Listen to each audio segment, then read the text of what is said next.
Thank you for being here this afternoon, and I appreciate your attendance and your interest in this subject, and certainly appreciate the opportunity to speak with the Attorney General, and honored that he would come here to Buncombe County to hear our experiences, particularly in the opioid crisis. I'm Jim Holland. I'm with Health and Human Services, and I, along with Dr. Jennifer Mullendore and Jan Shepard, the Health Division Director for Health and Human Services, coordinate this Safety Net Coalition meeting. And you see what we do. It's mainly made up of medical providers in the community that serve the under and uninsured. And our focus is how do we make sure that we meet the needs of those, most times, medically fragile population, particularly with the challenges that many of them are uninsured and have many needs other than just their medical needs. And one of the things that we've been focusing on in this safety net has been the opioid crisis and the impact that that's had, not only on the community as a whole, but as safety net coalition members, the impact that it's had on providing treatment and getting people access to treatment, as well as the impact that it's had on first responders in our community. I'd like to take just a minute before I just go through a couple of slides just to lay the foundation, to just recognize some folks that are here today. And if I leave someone out, please raise your hand or please point that out to me. I'd like to first recognize members of Buncombe County Board of Commission, Joe Belcher, Jasmine Beach Ferrara,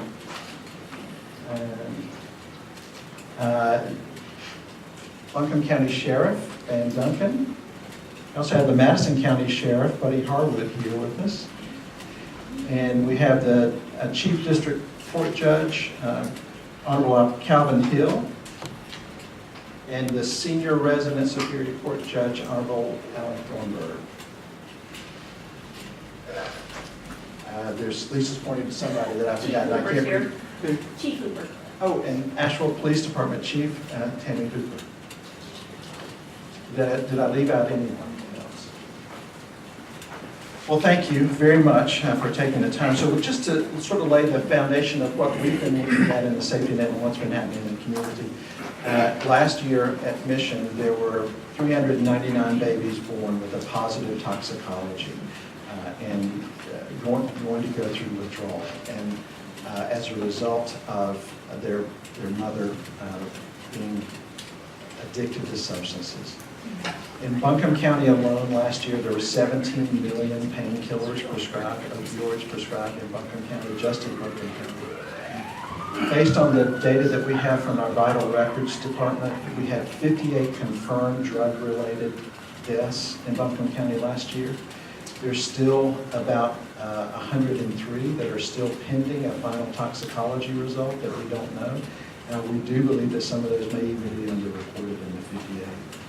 And perhaps one of the statistics that shows a continuing problem in the community, the first responders, Buncombe County EMS responded to 1,270 overdose calls from January 1 through May of this year.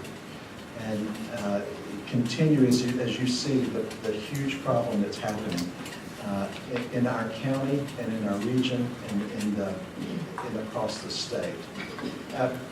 Just as some challenges, and these are things that we've talked about within our Safety Net Coalition, but there's certainly challenges that are related to the providers in the community and how they address the chronic needs, I suppose from a physical standpoint and from a mental health standpoint.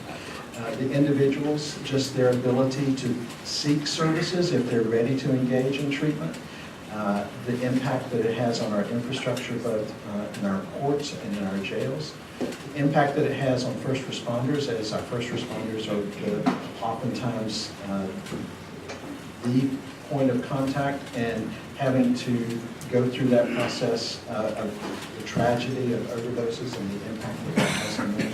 And then finally, what we're seeing within our school systems and the impact, particularly as we address some areas within school health on what's happening with our children, and both from a prevention standpoint and from just a perspective of their medical needs as well. Also, I'd like to recognize Commissioner Al Whitesides coming in. Thank you for being here today. So, as you see here, our North Carolina Attorney General Josh Stein is here. And he has gone across the state listening to the communities that he's across North Carolina to see what the impact has been, and really wants to engage with us in understanding what the problem is that as we see it from our perspective, and trying to see what might be some things, some potential solutions that we might be able to offer. We have a large room. We have until 1:30. Certainly, if you want to stay after 1:30, that's perfectly okay. But to be mindful of everyone's time, if you do have comments, that would be great if you had the opportunity to condense those, especially within the area in which you work. Just as a show of hands, could you, if you are a first responder, could you raise your hand so that we know who you are? That would be Asheville Fire or Fire Department, EMS, law enforcement. If you are a medical provider, could you raise your hand if you're from a medical provider community? If you are an educator or another medical provider or in the behavioral health world, could you raise your hand from that? And I know we have at least one pharmacist. We have 2 pharmacists here. 3 pharmacists here. Well, Attorney General Stein, thank you so much for being here, and I'll turn it over to you. Thank you so much. I am so appreciative that you all are taking your time out to be with me and share the experiences that you are having here in Buncombe County. Always a pleasure to see my good friend Sheriff Duncan. Thank you very much for being here. This problem, it's intense here in Buncombe County, as you all well know, but it is all over the state. It's in the mountains, it's in the Piedmont, and it's on the coast. There's one study that identified 4 cities with the greatest intensity of this problem in 2016, and 4 of those cities were in North Carolina. 2 were in the east, 1 was in the Piedmont, 1 was in the foothills, so it is everywhere. And as I travel the state and talk about this issue and meet people, invariably somebody will come up to me afterwards and share their personal story that either happened to them or their child or their child's best friend or their loved one. And you all know the stories, like the young boy from Cary High School who was a star wrestler and injured his shoulder wrestling and got prescribed painkillers. And not too long after that was on heroin, and then just a few years later died of an overdose. Or the guy who injures his back on the job and gets prescribed painkillers and gets hooked and loses his job, loses his family, loses control of his life. teenage girl who parties on the weekend, gets into the medicine cabinet of her parents and gets hooked on heroin, stole from her parents $80,000 in 1 year to feed her habit. I met a young guy in Greenville who, when he was 12, his mother had knee surgery, got prescribed a ton of pills and went in the medicine cabinet. And as a teenage boy, he started messing around with those pills and got hooked. By the time he was 15, he was on heroin. By the time he was 18, he was homeless, living in a Walmart parking lot. But by the internal drive of himself, by the grace of God, that young man went through detox, through treatment, is now in recovery, studying at Pitt Community College to be a social worker, because he wants to make sure that other teenage kids don't have to live through the hell that he experienced.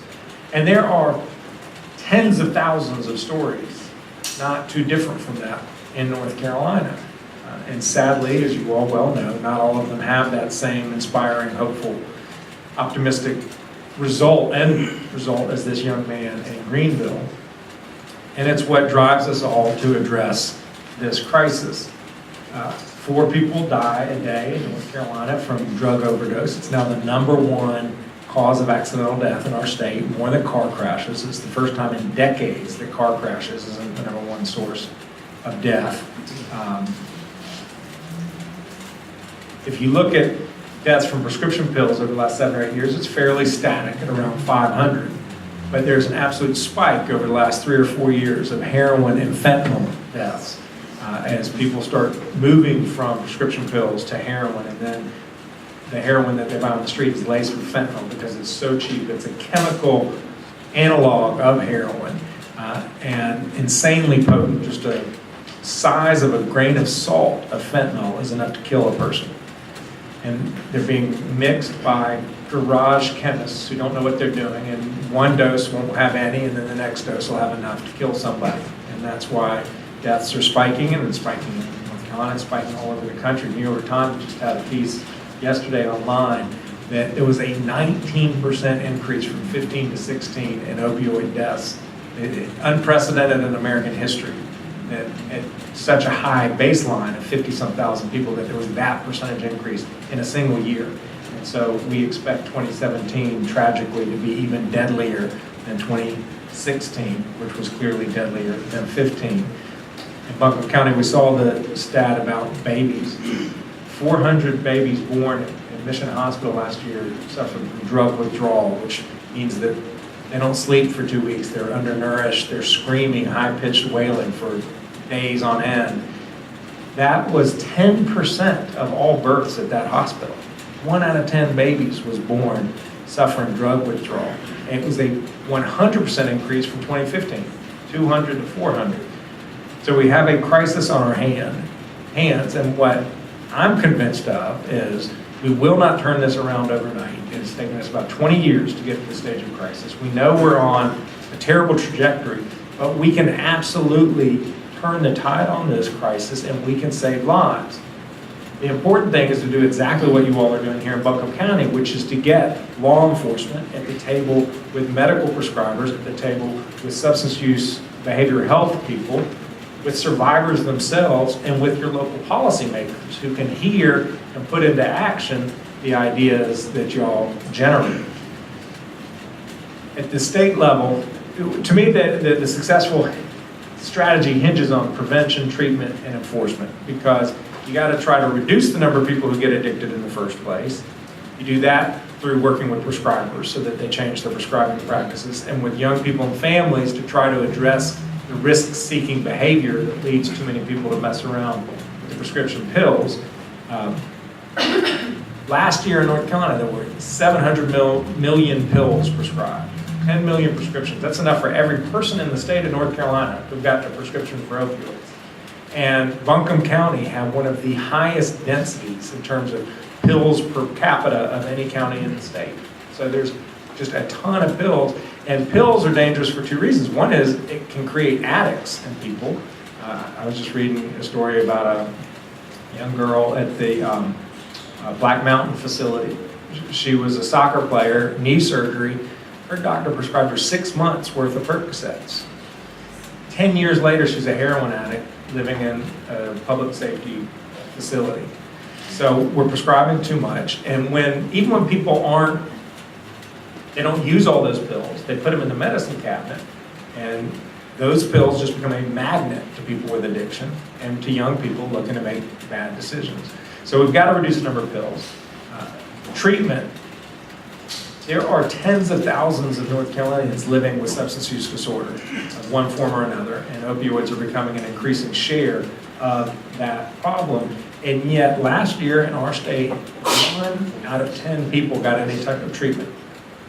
Just let that sink in. Only 1 out of 10 sick people got any kind of treatment.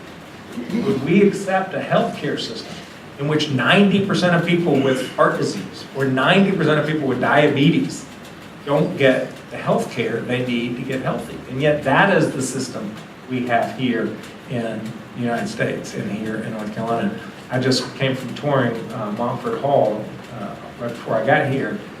If y'all haven't been to that facility, it's just beautiful, remarkable, an incredible facility that you're fortunate to have here.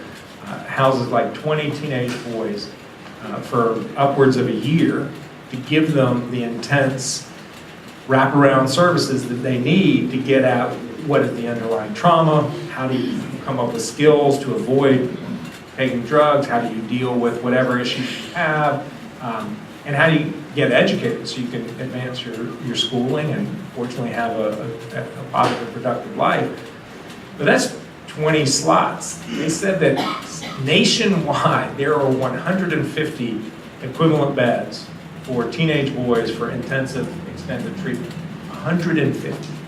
It is an utter drop in the ocean, and yet we as citizens, we as residents of Buncombe County, we as residents of North Carolina, we as residents of the United States tolerate that. I think that's something we need to address. And then of course, enforcement. There are drug traffickers out there making millions and millions of dollars off of people's addiction, off of death and misery, and they need to be held severely accountable for the damage that they wreak. But there's a difference between somebody who's out there pushing these drugs, making profit off of these drugs, and somebody who is addicted. And their crime is their sickness. That doesn't tolerate using illegal substances or violating the law, but we have to ask ourselves, what's the best solution for that person? And as I talk to law enforcement all across the state, what I hear over and over again is that we will not arrest our way out of this crisis, that we can't just put people in jail and expect them to come out and not go back to the behavior or patterns that they were in, because they haven't gotten the treatment and they haven't learned how to live a different life where they can avoid those problems. So there are a lot of innovative programs going on around the state is what I'm discovering in terms of diverting people as they engage the criminal justice system, diverting them to other forms of relief treatment so that they can get healthy and they don't live off the taxpayer dime in prison, which is usually about 4 or 5 times more expensive than treatment costs. So I know that you all are doing a lot here in Buncombe County. There's this group, the Safety Net Coalition. I read about the Western North Carolina Substance Use Alliance. I know that the county was debating community paramedics. I know that you all are working on diversion programs.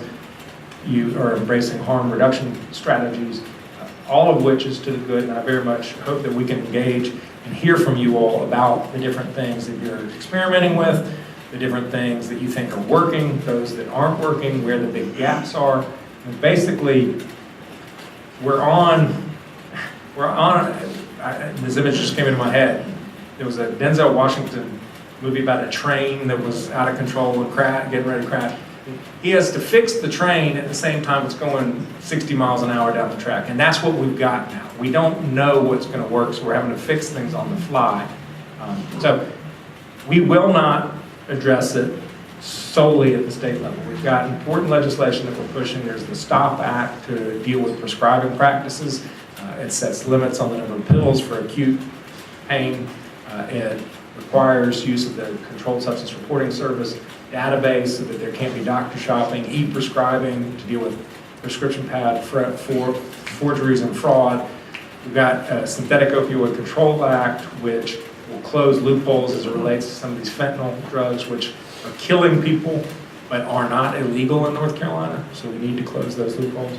But we won't fix this problem until we deal with it at the local level. So that's what I'm here to learn from you all today, and very much appreciate you all taking the time.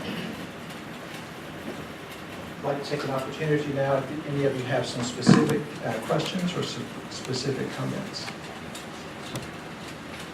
I have a quick question. And it would be really helpful if you would say your name and who you work with, what kind of work you do, just for everybody's benefit. I'm Scott Parker from Western North Carolina Community Health Services. We're a federally qualified community health service. It seems to me that this is really going to take a federal response. And I wanted to get your opinion, given the current political climate and a bit of paralysis in Washington. Do you see any hope of a federal response? Well, this is an interesting issue because when you just talk about opioids and you talk about this epidemic, it actually has been fairly nonpartisan, and that's at the state level and the federal level. The STOP Act, I'm working with Senator Jim Davis from Western North Carolina. I'm working with all the representatives and senators are Republicans. They feel this issue intensely and passionately and want to address it. Similarly, in Washington, one of the last acts of last year was the Cures Act, where they put up billions, I think it was $3 billion nationally, for this issue, 31 million of which just got awarded to North Carolina to provide treatment. So that is all to the good, but then you have what they want to do to Medicaid and eliminating the Affordable Care Act, which the Affordable Care Act is the single biggest program we have dealing with substance use disorder treatment in the country's history. It's that insurance that is provided. And when you cut 20 million people off of health care, that's 20 million people who no longer have health insurance to pay for whatever services you all provide. So it's this sort of recognition on a specific issue, but then on a macro level, they're taking 2 steps backwards. And so I think it's important that we inform our representatives and the people who elect the representatives about the consequences of the policy decisions they're doing. Similarly here in Raleigh, if we had just expanded Medicaid, that would have been 500,000 more people who had health insurance who could actually get the treatment that they need paid for by insurance, rather than trying to find some free service, which is few and far between. Attorney General, my name is Michael Harney. I've been in this town since 1992, and I helped to co-coordinate and co-found what's known as the Needle Exchange Program of Asheville. In 1994, working in this wonderful community, if we ever exchanged 1,000 needles in a year, we thought we were doing this amazing work. In 2015, we went to 239,000 needles. In 2016, we provided access to 512,000 needles. People who came to the Western North Carolina AIDS Project office, where we're operating from, represented 32 different counties and came from 4 different states. It is my thought, and it's always been my wish, that of the 100 counties we have here in North Carolina, that all county health departments be at least one certain location. I know that most county health departments offer vaccines and immunizations and condoms and whatever else they do. I was hoping that all county health departments would be one safe, unstigmatizing, no discrimination locations for people to access clean needles, have access to, potentially a nurse, and then to fully fund ADACs across this state. To cut ADACs is so wrong at this time. As you say, we're going down the line with a 10% cut potentially in the ADAC here in Black Mountain, talking about $1,400,000 loss in a time that we really need more treatment.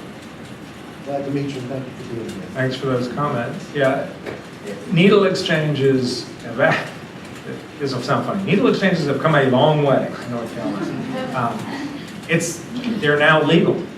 And when you first were operating, you were doing it because you thought it was right, but there wasn't legal authority for you to do it. And now there's an entire statutory scheme, and this was a law, by the way, introduced and pushed, passed and signed by Republicans. So there has been real change in the way that people are looking at public health issues, and the growth of hepatitis C and AIDS obviously is a great part of this.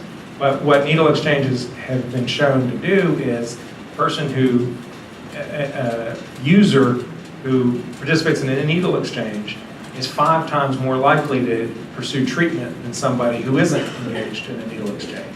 And so the way that needle exchange work is it just gets them in a relationship with somebody and open to hearing from somebody, hey, here's something that's available to you. When you're ready for this, here's some treatment options. And so it has great long-term savings to the healthcare system, to the public safety system, to everything. There's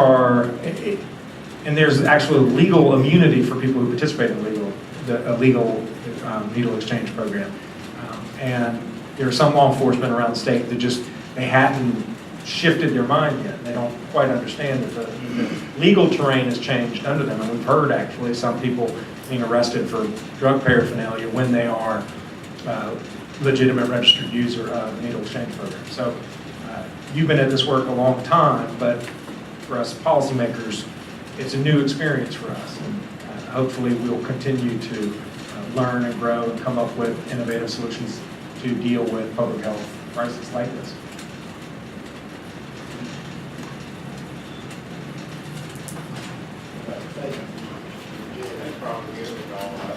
I'm Jerry Leon, I'm the Emergency Services Director for Buncombe County, and I've got 2 or 3 concerns, and one of them you touched on was community paramedics. We've been looking at that here in Buncombe County.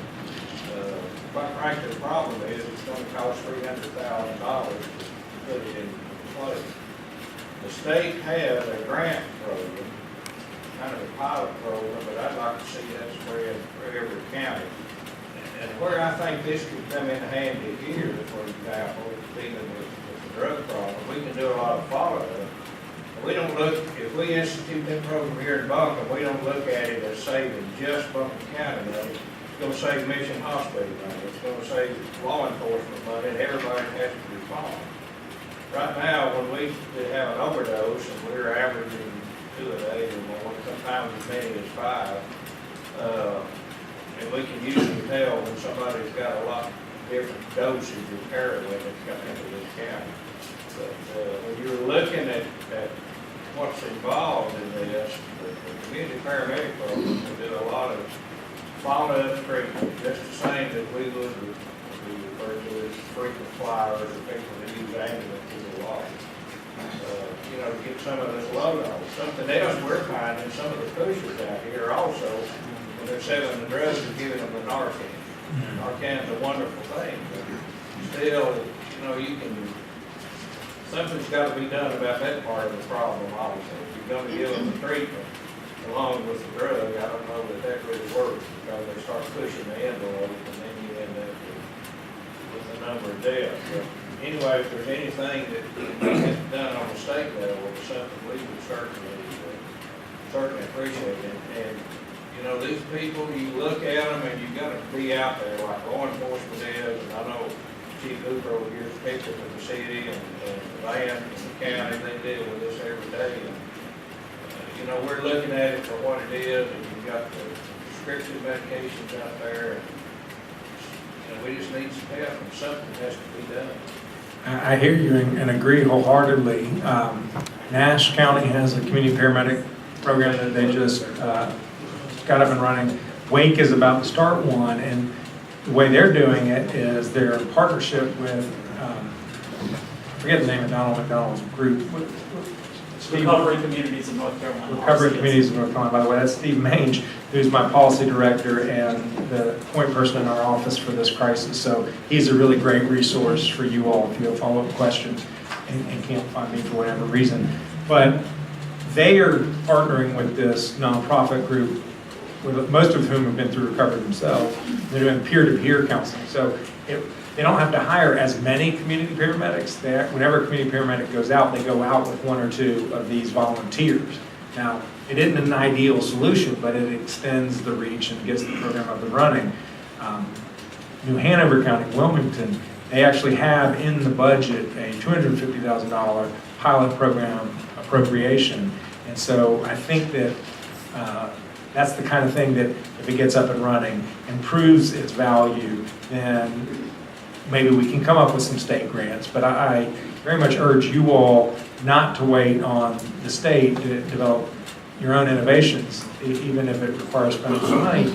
Because just as you said, the problem is the expense comes out of one account, the county's account. But the cost, there are plenty of costs to the county in terms of EMS, ambulance services, the jail, van having to deal with these folks, but then the hospital has to deal with ER visits and hospitalizations, much of which may be uninsured. So to me, there's no question, but the costs outweigh, the benefits of reducing those costs outweigh the costs of the community paramedics. It's just those benefits are diffuse and it doesn't come out of the same account. So sometimes it's harder to get people to pay up, and maybe you get into a partnership with Mission Hospital where they try, I'll spend Mission Hospital's money.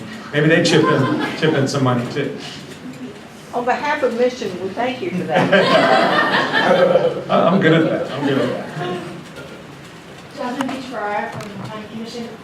Beyond the community paramedic model, are there programs or strategies that you've seen having a particular impact either in other North Carolina communities or other communities around the country? Well, we are in the process of sort of aggregating all of these ideas and lessons. We're going to put together a resource manual where we just describe various initiatives that various communities are dealing with and giving contact information for that local community so that we sort of take us out of it. So you can just call up the person in Nash County who heads EMS and say, how is a small or rural county financing this? How are you doing that? And then get some ideas in that way. Definitely on the law enforcement side, also in Nash County, the police chief of Nashville has a program that they've called the HOPE Initiative, which is basically anyone who walks through the door can turn in their paraphernalia and their drugs, and there will be no charges. And the police chief will then take that person, connect that person with treatment. Sometimes has to connect them with something in Florida or New Hampshire. He can't always find one within the region. But basically the mission of that police department is, if you want to get help, we will move mountains to get you that help. And they have had like 130 people, teeny little town of Nashville, in 1 year come through the door. Fayetteville has a similar but not exactly the same program called Law Enforcement Assisted Diversion LEAD, where the local law enforcement officers are empowered as they are out in the community. They know who are regular users. They know who cycle through the criminal justice system. And they have criteria whereby if the person they engage meets that criteria, they say, look, I won't make an arrest. I'll hold this arrest in abeyance. And you do these things, which it's a very similar model to drug treatment courts. I don't know what Buncombe County's status is, Judge, whether there's a drug treatment court here that used to be 40 or so statewide, now it's down to 28 because the state stopped funding them. But it's the same model. But it's pre-arrest, whereas drug treatment court, you're arrested and then the charges are held in abeyance. Here, the arrest is held in abeyance. And so it's a different model. It comes from Seattle and Santa Fe. But Waynesville's getting ready to experiment with it. Statesville is, Gastonia is. Basically, like I said, communities are learning on the fly. But we'll have a resource manual that we can share whenever it's ready. What kind of reaction are you seeing for this? In terms of the question was about what courts are doing about this. I think that where the drug treatment courts are in operation, where the counties took over full payment of them, they're going just as you would hope they would, where you have specialized prosecutors who understand this issue. You have a judge who understands this issue. And the prosecutors and the judge are constantly looking for ways to find the appropriate treatment for this person so that they come up with the terms of it. Oftentimes it's outpatient, but you have to go to daily or weekly peer support programs. You need to get tested, drug tested regularly. You appear before the judge on a monthly basis. And if you meet the terms, then at the end of the year, the judge will drop the charges. So I think that model works very well. It's just it's not widely implemented in North Carolina. There are other judges where that it's not formally a drug treatment court, but that's what they do all day. So they end up just doing it themselves, just not in a formalized structure. I'm familiar with the role of the treatment force, and we do have one or two active in Buncombe County. But the volume of these opioid incidents is so large. How are you seeing folks address people who don't get into these drugs? And I did a roundtable in Jacksonville, which is Camp Lejeune, which was one of the 4 cities with the greatest intensity of this problem. They don't have a drug treatment facility in the entire county of Onslow County. So just imagine, so if you have a sympathetic prosecutor, if you have a sympathetic judge, you don't have anywhere to put that person other than the jail. And so what ends up happening is that the jails become the leading treatment facility in the state of North Carolina. And I'll be interested to hear your experience, Van, but there are different counties that are trying to come up with different initiatives to identify people in jail and connect them with treatment. There was a couple guys I met in Gastonia who were at a residential treatment facility who were still serving their jail time, but they were doing it in the facility because the sheriff and his folks, the jailers, had determined these people were suitable for the program. Again, that's all contingent on there being a bed for those guys to go to. And I'm quite sure that there were more people who met the criteria than there were places for them to go.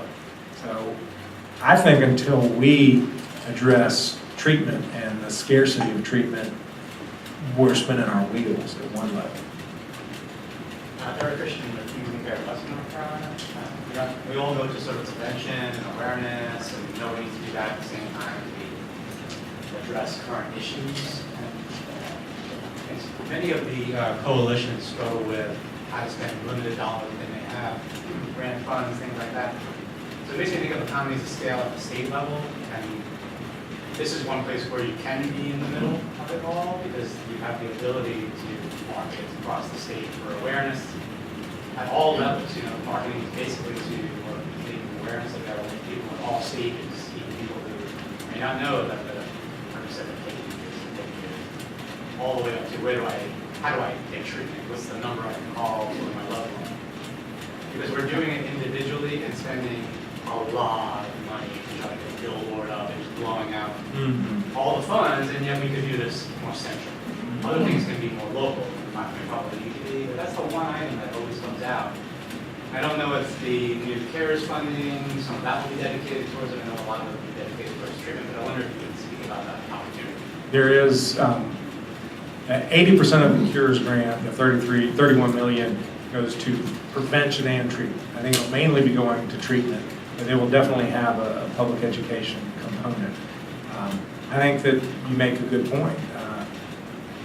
We deal with budget scarcity at the state level too, and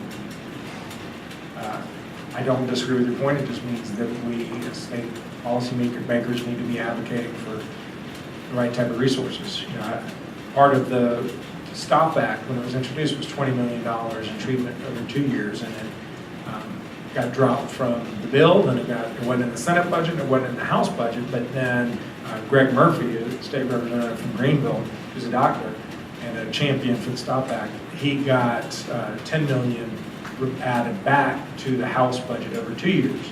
But now that bill's at conference, so we have to push the Senate to make sure it funds community-based treatment and recovery services too.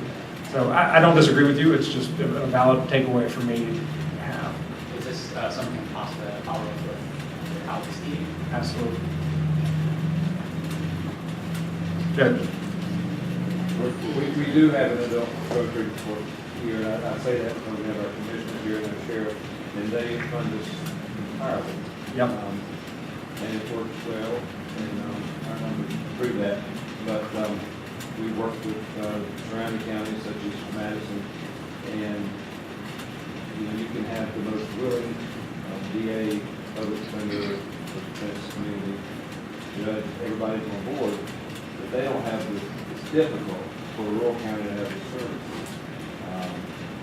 So, a one-size-fits-all approach is not necessarily going to work. I was thinking to the Nash County, so we have to get creative about that. But I think it would help for those counties that are running successful programs to be able to model what that looks like for those counties, and to actually advocate on behalf of rural North Carolina to help them receive their services. We have treatment providers here. It's not perfect, but we are we're blessed with that. But until the Charlottes and the Buncombe's and the Wakes, push for the rural counties, something that's not necessarily in their own self-interest, it's going to be difficult. So I don't know what that mechanism would look like, but there was some way we could come together on a statewide basis and do that, it might be helpful. I agree with you. The way I look at it is very similar to the way the state has always funded public education, which is the state has been the predominant source of public education dollars, so that every county, 80 to 90% of your baseline is equal. And now some school systems will do their local add-ons, like I'm sure Asheville City and Buncombe County schools do. But at least it gives a kid in Gates County a fighting shot. Like a lot of northern states, it's 90% locally funded. Like the state just doesn't put in much money. And if you live in a poor county, you're guaranteed to go to a poor school. And I think that treatment is a perfect example of that, and drug treatment courts are a perfect example of that, is why the state should bear a bigger load. And that way, the successful urban city communities, which are chipping in a disproportionate share of revenue to the state, are spreading those resources to areas of the state where they can't generate it themselves. So I agree with you. Hi, I'm Liz Russell from Mission Health and Personal Services Program. Thanks again for being here. Just the other day, I picked up the New Yorker magazine, and there was a really incredible article about West Virginia and rural counties in West Virginia dealing with this issue, which have more overdose deaths today.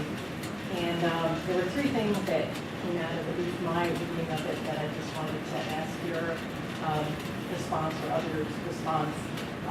One is that one of the primary care groups in the region, because there were so many overdoses, we're actually teaching community members, like you would do CPR, how to do some of the nasal sprays as a way to help save lives.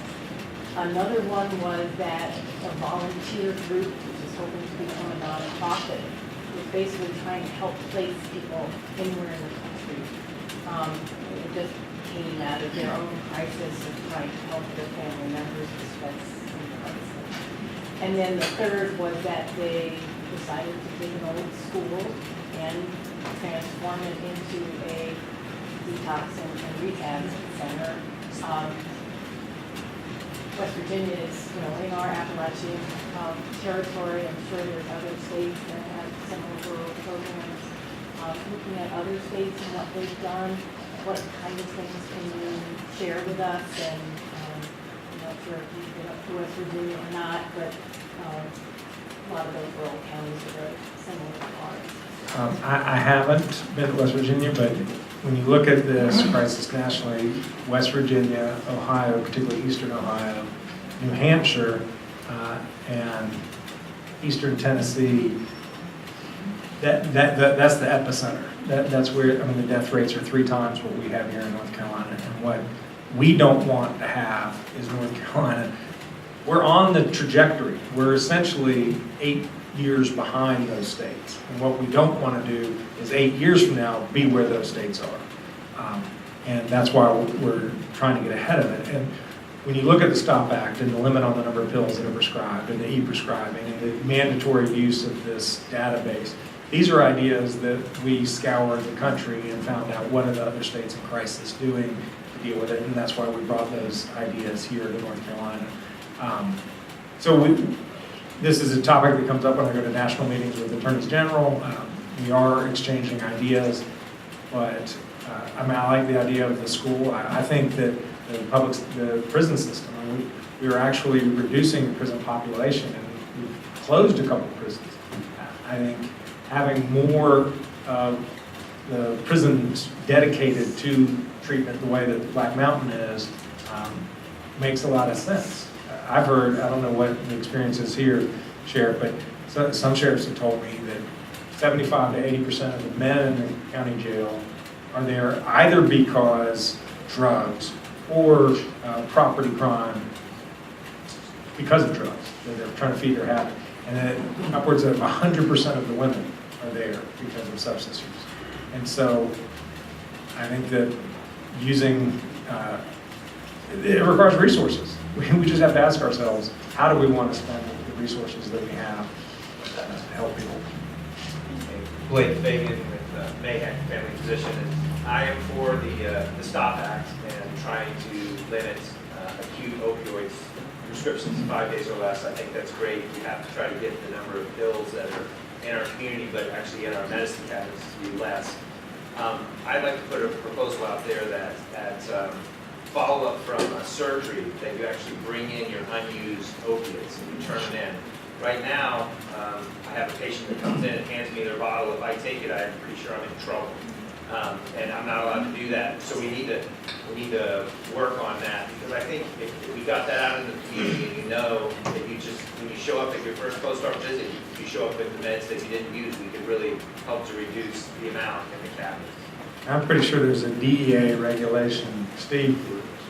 Yeah, unfortunately, you can't do that. Yeah.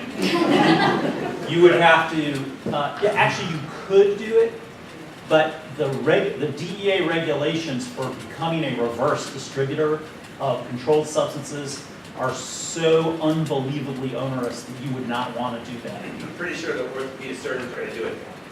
So No. I think other take-back options may be Yeah, more that promising. was sort of a follow-up to Stephanie Kaiser. I'm with the National School of Pharmacy, and I have several other colleagues here with me that we just last week convened a small group of community pharmacists just to talk about this, because what we recognized is we would go to a lot of meetings and we'd look around the room and we'd say, well, we're here, but we're not community pharmacists. And so I highly encourage your office to find ways, and we might have ways to suggest, to really bring community pharmacists to the table, and it won't be middle of the day because they're all working. But we had a lot of conversation about how do you increase the number of legally supported drop boxes. And suffice it to say, we have them, but they're in the walls of sheriff's departments. And that isn't the most friendly place for many folks to bring their medications to get rid of them. They are in some pharmacies, but there are just a handful in the state of North Carolina. If you look across state lines into other states, there are more states that have engaged pharmacists and pharmacies in that work. Again, we've got to get over the hurdles of the DEA requirements, but that's something the Attorney General's office, probably in collaboration with our Board of Pharmacy, could help do. Like, bust the myths, here's how you do it, here's how it's supported, give the user out. Let's do it. There's a program in North Carolina called Operation Medicine Drop, and it's done through the Department of Insurance in conjunction with us, and we promote it. And there are a number of, every county in the state now has a permanent drop box. And Sheriff, you've got one, and the police department. And Sheriff, you have one too. Yeah. But to your point, people's first instinct didn't go to the police department. There are pharmacies everywhere. Walgreens is doing a little bit. I want to give them some credit. I did on National Drug Take Back Day, which was the end of April. I went to one in Apex, and they have a permanent one, which is just like a mailbox, and it's right beside the pharmacy counter. And how many do they have in North Carolina, Steve? Do you know? I think it's on the order between 20 and 25 statewide. Yeah, and so that's a drop in the bucket, but it's a start. So we are doing that. We've been working with CVS and Walgreens because that's 85%, but the community pharmacists are actually probably doing it at a higher rate. So Steve and I will follow up with Board Pharmacy in that regard. I think that that's a solution that what I hope over time will become less necessary because doctors won't be overprescribing. I mean, I went in for a minor procedure, came away with 30 days pills. I mean, it's just, I didn't need one. I didn't ever take a single one. So I have this big thing of pills in my house. So we just need to stop the overprescribing on the front end, but we also need more drop boxes, so I agree with you. Sure. We have been doing the drop boxes and the community take backs for a while. We've done it through our DOC sponsored, CADCO sponsored Substance Free Youth Coalition. We've done a lot of it. The problem with the DEA letter, it requires law enforcement presence. That's one of the onerous parts that Steve was talking about. And there's something, Roger Banks was talking about with the community paramedics and the people who work out, not community paramedics, but your folks who work out in the community, if they could extend that to licensed medical professionals like paramedics to do those take-backs. And we've had a lot of success with Walgreens as well. I think a lot of this will require a change in federal law, and Governor Cooper is on the President's National Opioid Task Force, and so he can take, we've been sharing ideas with him that need to happen at the federal level, and I think we'll underscore this issue about DEA regulations, because that's something hopefully the feds can take off the straitjacket that's holding folks back from wanting to do good. I mean, there's a reason why the rule is there in the first place, right? Because it's very easy to divert. It's a he said, she said. Oh, I brought back 60 of my pills. And then I said, I got 60 pills. Let me kick in 20 and I'll sell 40. I mean, there are people who were driven by ill intent and ill motive. And so that's why the rules are there in the first place. We just need to figure out something that is looser than what we have that doesn't create a big upsurge in the black market. So, Joe Belcher, I'm one of the county commissioners, and just comment regarding West Virginia. The city that she's mentioning is my hometown. So it's Welch, West Virginia, which is where I went to high school, and so it gives me a certain perspective as a commissioner when we look at opioids. And policies, policymakers at state, federal level, external influences has affected poverty to an incredible extent. I mean, I go back to where I'm from, and if you've never been, you should go. It will enlighten and open your eyes. But there's so many people, they don't have an opportunity to get rid of the pills. So there's a weak moment, they sell the pills. And it goes on all the time. So, crazy idea on drop boxes, library drop boxes. I mean, I'll be able to drop box anywhere. Anywhere to be able to get rid of the pills, because when someone is driven to a state of poverty, and it's deep enough and dark enough, then Scripture that Paul said that, but for the grace of God, there go I.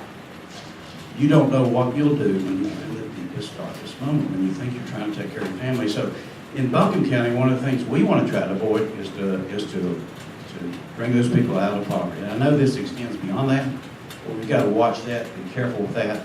And we've got to remove that opportunity where they can't bring those pills to us.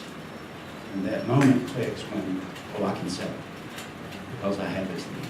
We've got to be very careful with that and watch that at the state, federal level. We just need to keep, we need to pay attention to the jobs, pay attention to those opportunities, make sure we open them up, and make sure that as policymakers we don't leave those people. Pretty easy for me to move. My heart's never left there, so the thought process goes back. The other thing they did, and I'm not necessarily saying that we should do this, one of the cities sued the pharmaceutical. I mean, they just tried to hold whoever they can accountable for the dark problem. Thank you for coming. Thank you. And our office is looking at issues around liability and seeing whether there are companies that engaged in deceptive or unfair acts that helped to create this crisis. I mean, it's a very complicated set of factors that got us to this point, and there's a lot of blame to go around. The key is we're in this terrible point today. What can we do to try to turn it around? I'm going to speak right here. I'm Tammy Schick, Social Work Director for Buncombe County Health and Human Services, and I just want to bring light to the smallest population that this impacts, and it's the children. And so in Buncombe County, we have 327 children in foster care today. And of that number, over half are under the age of 5. And most of those children actually entered care between the ages of newborn and 2. Over 60% of those children entered care specifically because of substance abuse issues, mainly with their mother.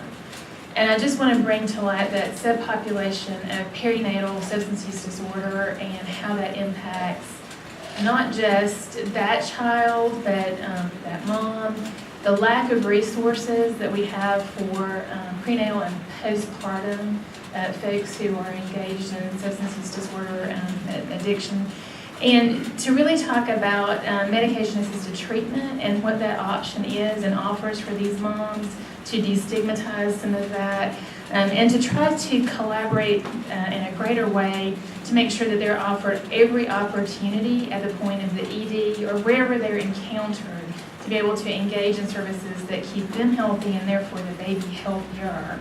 We are doing a lot in this area, and I'm not going to take time to go through that, but you mentioned the Alliance. I'm on a subgroup of the Alliance, and so we're working really hard together to address this and be happy to share that information, including a partnership with Mission where we have an embedded Child Protective Services social worker on the mother-baby unit. That's how many cases of this that we respond to. She is employed full-time by us, that is housed on the mother-baby unit at Mission to respond to these cases. So anything you can do or suggest for us, we're open to that. It sounds like you're doing a wonderful thing. If you can give your contact information to Steve, that would be very helpful. Foster care is just one of many, many, many ancillary costs that society is having to pay from this crisis. And foster care is going on all over the state. The number of children, and there are many more times the number of children than there are families prepared to take them. And there we go.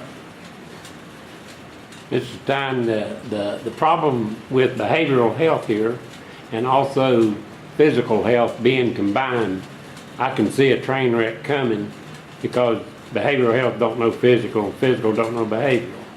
And I think that is going to be a serious issue when the MCOs that are not getting funded like they should be, their services getting cut everywhere in the world. So when you try to divert the behavioral into the physical, you've got a really problem. And I think it's going to escalate what you're trying to do. And funding is going to be the key thing. Substance abuse has never been funded, and it's always been talked about, least talked about, or more talked about, but least funded. So if you don't get the funding, you can forget all this nice work you're doing. So work on the funding. That's how I think I can say that. We are at time. If there's anyone that has a question that needs to be asked, I want to make sure that we have one more time to make sure we ask that question.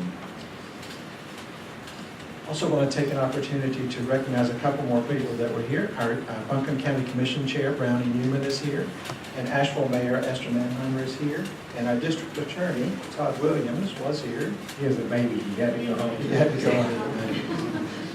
home. Thank you very much for taking the time to meet with us and to hear, and for us to hear from you. It was very helpful. We would love to be able to stay engaged with you in your office and keep the dialogue open, certainly from the pharmacy perspective and what Tammy was saying with social work, and certainly from other providers. We welcome that opportunity, and thank you so much for being here today.